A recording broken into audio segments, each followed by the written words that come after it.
There followed an unusually pleasant day for the mice. Keith stuffed the bacon and toast and jelly through the knothole. The mice feasted on bacon and jelly before the ants could get at them, and stored the toast against the rapidly approaching time when Keith must leave the hotel. They slept all morning while Keith alternately napped and played with his cars. For lunch, they enjoyed peanut butter sandwiches again. Ralph did not sleep well that afternoon. He found himself thinking of the tantalizing glimpse he had had of the ground floor and all of the opportunities it offered mice. Crumbs in the dining room, leftovers in the kitchen, scraps in the garbage. He lay daydreaming on a pile of shredded Kleenex. He could see himself on the first floor pilfering crumbs in the dining room at night after the guests were in bed. And from the dining room, he would go into the kitchen, right past the night clerk, who was sure to be asleep. If only he could make the trip on the motorcycle. The thought of the motorcycle put an end to Ralph's daydream and made sleep impossible. After tossing about on his bed of Kleenex, he got up and poked his head out the knothole. Keith was awake, lying back on the pillows with his cars beside him. He smiled wanly at Ralph. "How you feeling?" asked Ralph. "Sort of tired," answered Keith. Ralph climbed through the hole. "Where are your folks?" "They went out for a little while. They'll be back. I'm supposed to take a nap." "Are you going to?" asked Ralph. "I'd rather talk to you." Keith leaned over and set the motorcycle on the floor. "Want to ride it?" he asked. "Do I want to ride it?" Keith could scarcely believe he had heard correctly. "You mean you'll let me, after the way I lost it for you?" "You proved you could be responsible when you brought me the aspirin," explained Keith. "You're more grown up." "Thanks," said Ralph modestly.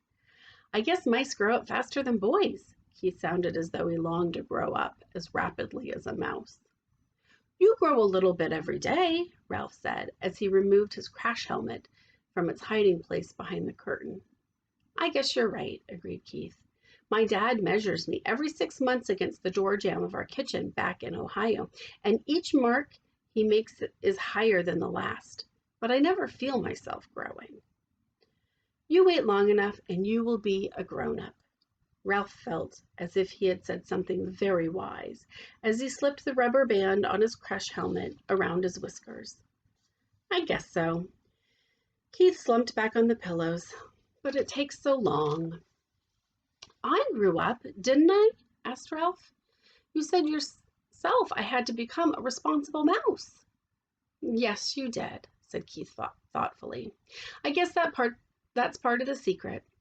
Just getting bigger isn't enough. You have to learn things like not taking off down a steep hill on a bicycle when you aren't used to handbrakes. Stuff like that." Ralph walked with a slight swagger to the motorcycle. He grabbed the handle grips and threw his leg across the seat. He remembered to pick up his tail before he started. He took off across the carpet and circled the room, covering the rough parts under the dresser and chair and coming to a halt beside the bed. "She has good balance on a rough road," said Ralph with authority. "She's a mighty fine machine." "Say, Ralph," said Keith, suddenly sitting up, "how would you like to come with me when I leave the hotel?" "Come with you?" Ralph was stunned. He had expected to live and die in the Mountain View Inn, and now he was being given the opportunity for travel that he had always dreamed of. "Yes, come with me to San Francisco and then back to Ohio." Ralph's first thought was of the motorcycle. If he went with Keith, he would not have to be separated from the motorcycle. Keith must have sensed Ralph's thoughts because he said, "You could ride the motorcycle every day." Ralph was silent. He had begun to think of other things. His family, the permission he had earned to visit the ground floor, Keith's family and how they might feel about having a mouse. "Come on, Ralph," said Keith. "You could travel in my pocket." "Your mother doesn't care for mice," Ralph pointed out. "Not running around loose," agreed Keith, "but she'll let me keep a couple of but she let me keep a couple of white mice once. I still have their cage at home. You'd be very comfortable in it." "Comfortable? In a cage?" Ralph was horrified. "No, thank you." "Oh, come on." "Would you like to be shut up in a cage?" demanded Ralph. "Well, no, but—" "Neither would I," said Ralph, "especially now that I can finally go to the ground floor."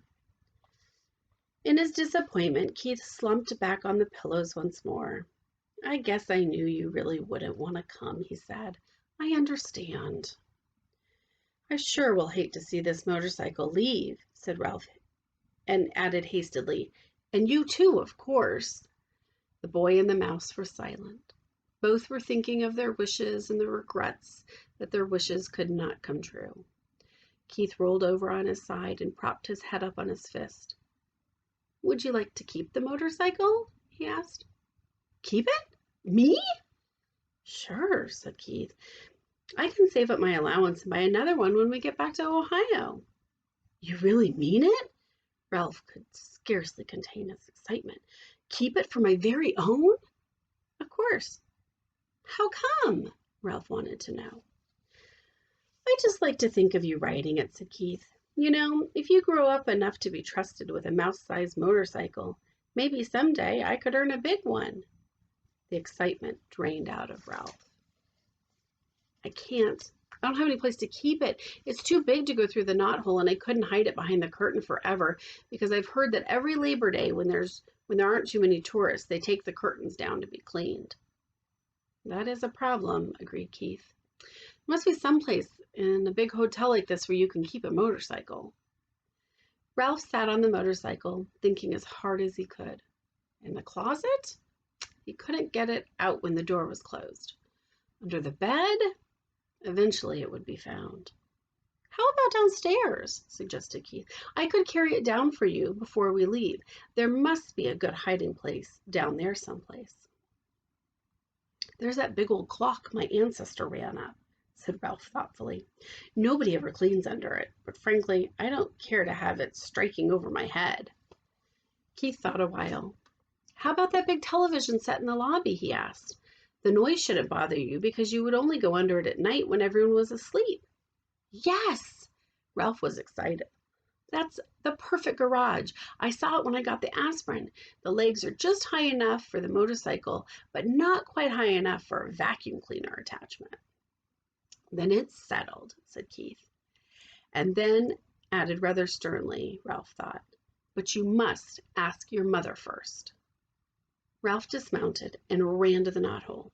He was gone several minutes before he returned to announce in triumph, "She says I can keep the motorcycle if I promise to drive carefully and wear my crash helmet every single time I ride it."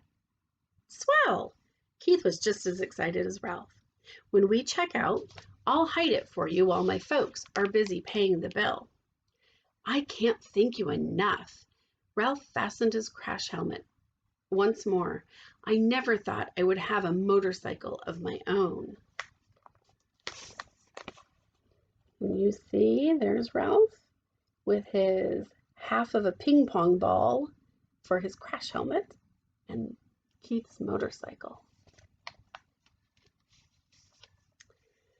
Keith lay back on the pillows and smiled at the mouse mounting the motorcycle. "It will be fun thinking of you riding around that big old lobby when I'm back in Ohio this winter going to school. And when the teacher asks us to write a composition about our summer vacation, I can write about meeting a brave mouse named Ralph who rode a little motorcycle. I'll tell about your bringing the aspirin, except I'll have to call it a pill because I can't spell aspirin.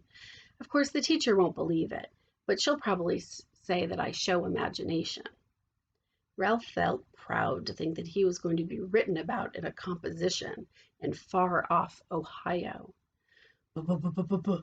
He grabbed his tail, gunned the motor, and took off, heading for the threadbare part of the carpet that made such a good speedway.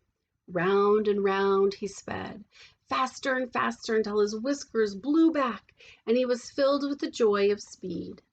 He longed to wave to Keith, but he realized a good driver must keep both paws on the handle grips. He glanced up and noticed that Keith's eyes were closed. The boy had fallen asleep with a smile on his face. Ralph dragged his heels to brake the motorcycle.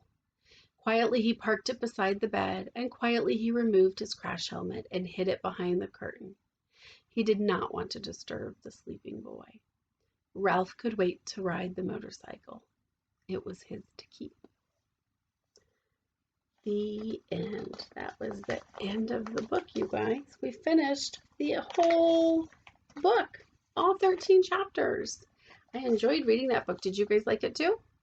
All right, I will find more books for us to read. How about that? All right, talk to you guys later. Bye.